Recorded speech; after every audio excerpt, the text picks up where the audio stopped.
welcome back. This is Laura, AKPC. Last week we finished up our study in the book of Genesis, and today we're going to continue our study in the book of Judges. In the days when the judges ruled in Israel, a severe famine came upon the land. Ruth 1:1 NIV. Before there were kings in Israel, the land was ruled by judges. The Hebrew word used for ruled in this passage is hasopatim, which means to judge or to govern. The same word would later be used to describe the rule of one of Israel's princes. Jotham, the king's son, had charge of the palace and governed Sopet, the people of Israel, or the people of the land. 2 Kings 15:5 NIV. Both of these words, hasopatim and sopet, are different forms of the Hebrew verb shapet. Both of these words, hasopatim and sopet, are different forms of the Hebrew word shaphat. As Jotham governed on behalf of his father the king, so did the judges govern Israel on behalf of their heavenly king. A helpful description of the role of the judges, Hebrew shaphatim, is provided in the New King James Open Bible Commentary notes. The Hebrew title is shaphatim, meaning judges, rulers, deliverers, or saviors. Shaphat not only carries the idea of maintaining justice and settling disputes, but it is also used to mean liberating and delivering. First, the judges deliver the people, then they rule and administer justice. Judges 2:18 explains that the Lord raised up judges for Israel. One of these judges who ruled in Israel was a woman named Deborah. Now Deborah, a prophet, the wife of Lapidoth, was leading Israel at that time. She held court under the palm of Deborah between Ramah and Bethel in the hill country of Ephraim. And the Israelites went up to her to have their disputes decided. Judges 4:4-5 NIV. Although some complementarians have suggested that Deborah was chosen because there were no men available, Judges 5:2 and 9 explain that there were also male leaders and commanders serving alongside her, NASB. Deborah was not just a leader of women, but of men also. She gave instructions to Barak, a man and military leader, concerning the actions he must take to liberate Israel from their oppressors. She sent for Barak, son of Abinoam, from Kadesh in Naphtali, and said to him, "The Lord, the God of Israel, commands you, go, take with you 10,000 men of Naphtali and Zebulun, and lead them up to Mount Tabor. I will lead Sisera, the commander of Jabin's army, with his chariots and his troops to the Kishon River, and give them into your hands." Judges 4:6 and 7 NIV. Patriarchal theology insists that women may not be leaders, and they may essentially not exercise authority over men. Reformer John Calvin expressed this notion in his commentary on Timothy, Titus, and Philemon. I reply, there is no absurdity in the same person commanding and likewise obeying, when viewed in different relations. But this does not apply to the case of woman who by nature, that is, by the ordinary law of God, is formed to obey. For Guna Resha, the government of women, has always been regarded by all wise persons as a monstrous thing. Monstrous. As he did in his commentary on Genesis, Calvin makes reference to the alleged order of nature to justify his beliefs. He did not find this natural order in the Bible, but rather in the human philosophy of Plato. When Calvin says that all wise persons view the government of women as a monstrous thing, he is speaking for Plato and others of the same class of philosophers. He is not, however, speaking for God. Men have decided that women may not share authority in God's family, but God has not. In direct contradiction of Calvin's viewpoint, the Apostle Paul reminds us that the wisdom of this world is foolishness in God's sight. 1 Corinthians 3:19 NIV. Similarly, Jesus rebuked the religious leaders of his day for confusing the will of God with the traditions of men. Mark 7:8. Many patriarchal theologians have suggested that Deborah was merely an exception to the general rule that women may not function as leaders among God's people. To support this notion, they cite a passage found in Isaiah 3:12. In the English Standard Version of the Bible, ESV, it reads as follows: "My people, infants are their oppressors, and women rule over them. O my people, your guides mislead you, and they have swallowed up the course of your paths." The conclusion inferred from this passage is that the rule of women is inherently misleading. Therefore, women may not hold positions of authority. Is this inference truly the rule to which Deborah's leadership must be the exception? On the contrary, we find that English translations such as the ESV, as well as the King James Version, are not based upon the oldest available Greek and Aramaic manuscripts of the book of Isaiah. Rather, they are translated from what is known as the Masoretic text, MT. This text is not a record of the original Hebrew. The original Hebrew text had no vowels. A copy of Isaiah using the original text, consonants only, was found in the middle of the 20th century in the caves of Qumran. Scholars date the writing of the scroll to 125 to 100 BCE. The Septuagint, a Greek translation used in the same era, reads as follows: "O my people, your exactors, not children, strip you, and extortioners, not women, rule over you. O my people, they that pronounce you blessed lead you astray and pervert the path of your feet." Isaiah 3:12.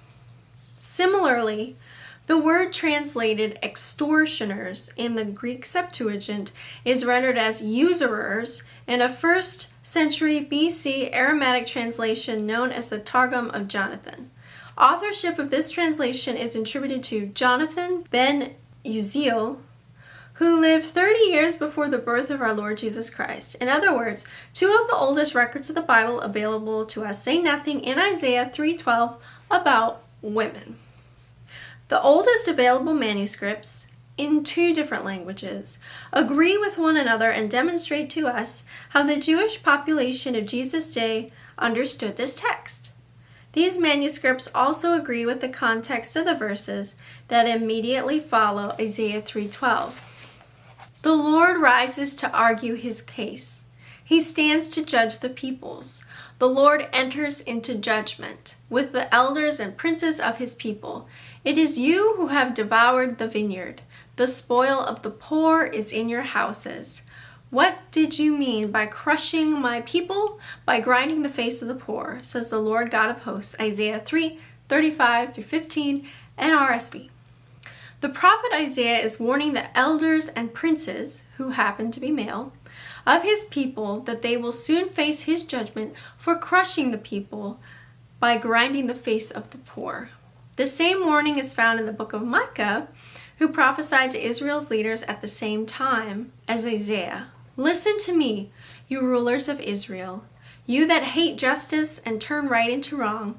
You are building God's city, Jerusalem, on a foundation of murder and injustice. The city's rulers govern for bribes. The priests interpret the law for pay. The prophets give their revelations for money. They all claim that the Lord is with them." Micah 3:9-11 GNT. Micah, like Isaiah, finds no fault with leaders who are women. Rather, he prophesies judgment against those who use their authority to extort money from the poor. The notion that Isaiah found fault with women in leadership was added to the Bible by Masoretic scribes, who began to add their own vowel markings to the text between the 6th and 11th centuries AD. In fact, the oldest available manuscript containing Masoretic vowels only dates back as far as 1009 AD. As well as being late additions to the Hebrew text, the Masoretic vowel points were strongly influenced by the oral traditions of various rabbis. These traditions were not found in the written law of Moses recorded in the Bible. Rather, they were oral customs developed by certain rabbis in an attempt to explain how the written law should be interpreted and applied. Eventually, these interpretations were committed to writing in the books called the Talmuds. The Talmuds, like commentaries, are not to be confused with the Bible itself. Some of these oral traditions are so misogynistic that we are unwilling to repeat them here. In essence, they lay all blame for the fall of humanity onto Eve and claim that all women are cursed by God as a result. Their ideas are, in fact, quite similar to those of the early church fathers such as St. Augustine and St. Jerome. A more in-depth examination of the Masoretes' view of women can be found in Catherine C. Bushnell's book entitled God's Word to Women. And so, is it true that God's appointment of a woman named Deborah to be judge and ruler of Israel was an exception to the general rule that women may not lead? No, this statement is not accurate. The general rule was never God's rule. It was designed by men and added to the biblical text by scribes who had a strong prejudice against women. Isaiah 3:12 is not the only example of alterations to the Hebrew Bible introduced by the Masoretic scribes. Translations of Judges 19:1 and 2 in the Greek Septuagint, as well as the Aramaic Targum of Jonathan, once again agree with each other, but they do not agree with the Masoretic text. Two English translations based upon the older manuscripts read as follows. Example number 1.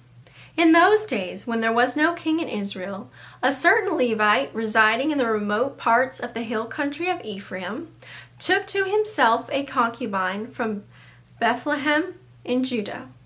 But his concubine became angry with him, and she went away from him to her father's house at Bethlehem in Judah, and was there for some months. NRSV. Example number 2. In those days, before Israel had no king, there was a Levite living far back in the hill country of Ephraim. He took a woman from Bethlehem in Judea to be his concubine, but she became angry with him, went back to her father's house in Bethlehem, and stayed there 4 months. GNT. Two other English translations, based upon the Masoretic tradition, describe the Levite's partner quite differently. Example number 1. And it came to pass in those days, when there was no king in Israel, that there was a certain Levite sojourning on the side of Mount Ephraim, who took to him a concubine out of Bethlehem, Judah. And his concubine played the whore against him, and went away from him unto her father's house to Bethlehem, Judah, and was there for 4 whole months. KJV. Example number 2. In those days, when there was no king in Israel, a certain Levite was sojourning in the remote parts of the hill country of Ephraim. He took to himself a concubine from Bethlehem in Judah, and his concubine was unfaithful to him. And she went away from him to her father's house at Bethlehem in Judah, and was there for some 4 months. ESV. According to the Cambridge Bible for Schools and Colleges, translations based upon the Masoretic text are open to suspicion. Commentary notes in the Bible suggest that by the transposition of 2 letters, she was angry, Tanoth, might become she committed adultery, Tinoth, which was altered by the scribes to play the harlot, on the ground that only a wedded wife could be said to commit adultery. The 1st century commentary of Flavius Josephus supports the older reading found in the Septuagint and Targum of Jonathan. Josephus believed that the woman who left the Levite did so because she was disgusted with him through frequent brawls. The difference in meaning between various translations of the passage is significant. On one hand, according to the oldest manuscripts, a woman returns home to her father because she is subjected to brawling by her partner. On the other hand, she is accused of prostituting herself. The latter interpretation becomes even more troublesome when some use this allegation to support the notion that what happens later to her was somehow her fault. She eventually agrees to return with the Levite who comes seeking her at her father's house. On their way to the Levite's house, they stop over in Gibeah, where a gang of men rape and murder her.